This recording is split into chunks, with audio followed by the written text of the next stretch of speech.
તો ભણીશું IP layer protocol. If we vent to send a message to anyone we must required address. મારે ક્યાંય message send કરવો છે, ઓકે, તો મને કઈ જગ્યાએ મોકલવો છે, ક્યાં મોકલવો છે, તો એનું એડ્રેસ ખબર હોવી જરૂરી છે, okay. Some way if we vent to send data or internet we required IP address, okay, which is unique and universal accepted. Okay, IP એ યુનિક હોય છે અને બીજું યુનિવર્સલ હોય છે, ઓકે. આઈપીની પ્રથમ મુખ્ય આવૃત્તિ ઇન્ટરનેટ પ્રોટોકોલ IPv4 છે, ઓકે. આની મુખ્ય આવૃત્તિ અને પ્રથમ આવૃત્તિ છે IPv4, ઓકે, જે ઇન્ટરનેટનો પ્રભાવશાળી પ્રોટોકોલ છે. તેના અનુગામી, ઓકે, ઇન્ટરનેટ પ્રોટોકોલ IPv6 જે અત્યારે આપણે યુઝ કરીએ છીએ, IPv6. હવે જોઈએ IPv4, ઓકે. તો TCP આઈપીના નેટવર્ક લેયરમાં ઇન્ટરનેટ પ્રોટોકોલ સપોર્ટ કરે છે, ઓકે. ઇન્ટરનેટ પ્રોટોકોલ છે એ નેટવર્ક લેયરમાં TCP આઈપીના નેટવર્ક લેયરમાં સપોર્ટ કરે છે, ઓકે. એ ભરોસાપાત્ર નથી, એટલે કે અનરિલાયેબલ છે અને કનેક્શન લેસ પ્રોટોકોલ છે, ઓકે. આગળ વાત કરીએ તો error checking, error control, flow control.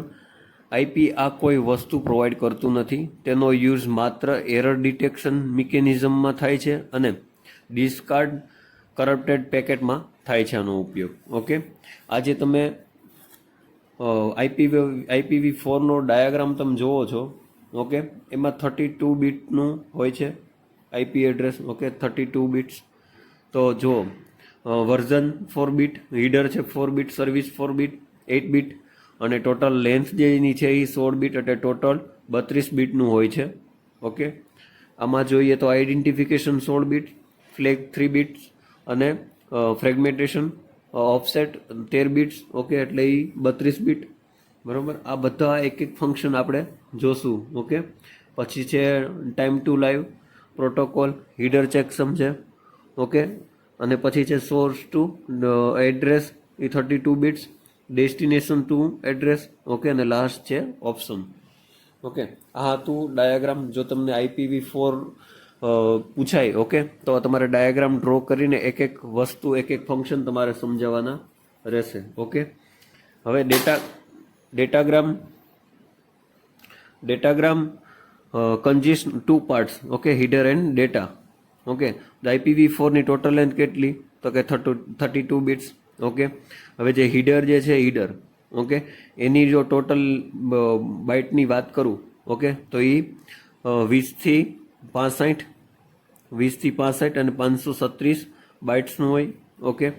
પછી હીડરની લેન્થની વાત કરીએ તો 20 થી 60 bytes, okay. IPv4 header format shown in figure. જે હીડર ફોર્મેટ જે છે આ રીતે કંઈક હોય, ફિક્સ પાર્ટ હોય 160 બીટ્સ અને ઓપ્શનલ પાર્ટ હોય 0/2 40 બાઇટ, ઓકે. અને અહીંયા 160 ડિવાઈડ બાય 8 એટલે કે 20 બાઇટ, ઓકે. તો ફિક્સ પાર્ટ જે છે એ 20 બાઇટ્સ અને ઓપ્શનલ પાર્ટ છે એ 0 to 40 બાઇટ્સ, ઓકે.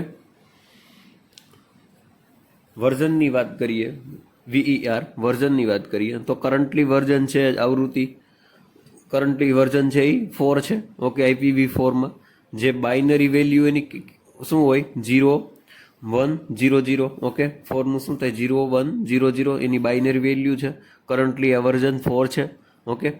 અને IPv6 એમાં વર્ઝન 6 છે જેની આવૃત્તિ વેલ્યુ છે 0 1 1 0, ઓકે. નેક્સ્ટ ફંક્શન લઈએ, હીડર લેન્થ. તે આઈપી ડાયાગ્રામની હીડર લેન્થ કેટલી છે તે બતાવશે, ઓકે. જે 4 બાઇટ્સ છે, બરોબર, જે 4 બાઇટ્સ છે. 4 bit information 0 to 15 which is multiply by 4 bytes, okay. તો 60 બાઇટ્સ આવશે અને મિનિમમ વેલ્યુ જે છે એ 20 બાઇટ, ઓકે. નેક્સ્ટ સર્વિસ ટાઈપની વાત કરીએ. તે ડેટાગ્રામ કેવી રીતે હેન્ડલ કરવું તે બતાવશે. ઓકે, સર્વિસ ટાઈપ જે છે એમાં શું આવે તો કે તે ડેટાગ્રામ કેવી રીતે હેન્ડલ કરવું તે બતાવશે.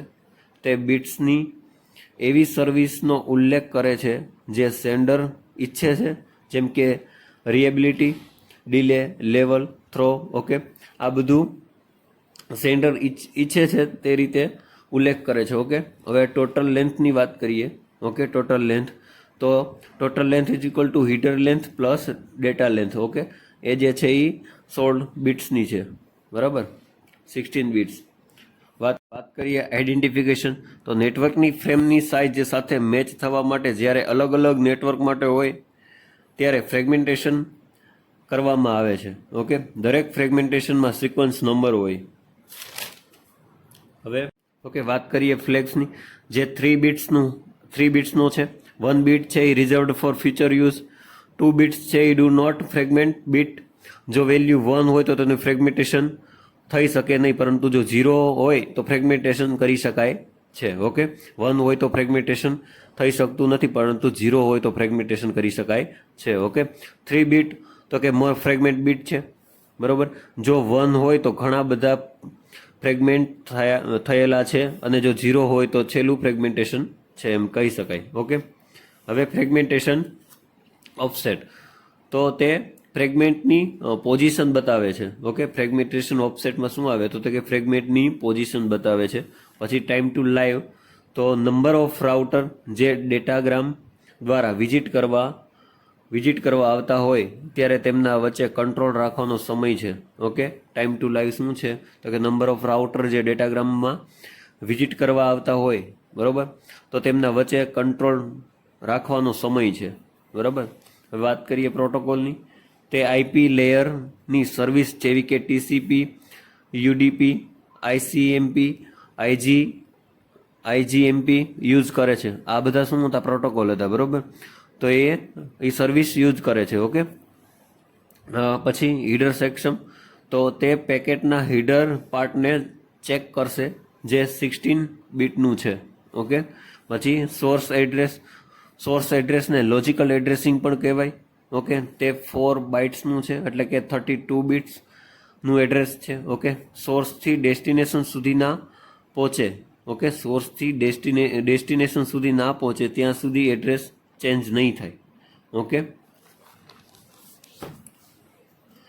વાત કરીએ ડેસ્ટિનેશન આઈપીની, તો તે 4 બાઇટ્સનું છે, એટલે કે 32 બિટ્સનું એડ્રેસ હોય છે, અને તે પણ જ્યાં સુધી ડેસ્ટિનેશન સુધી ના પહોંચે ત્યાં સુધી ચેન્જ નહીં થાય. ઓકે, પછી છે ઓપ્શન લાસ્ટ ફંક્શન, તે નેટવર્કની testing, debugging, control routing, timing management માટે વપરાય છે. ઓકે, ઓપ્શન છે એ શું છે તો કે નેટવર્ક ટેસ્ટિંગ, ડિબગિંગ, પછી કંટ્રોલ રાઉટિંગ, ટાઈમિંગ મેનેજમેન્ટ માટે વપરાય છે. ઓકે, આ હતું આપણું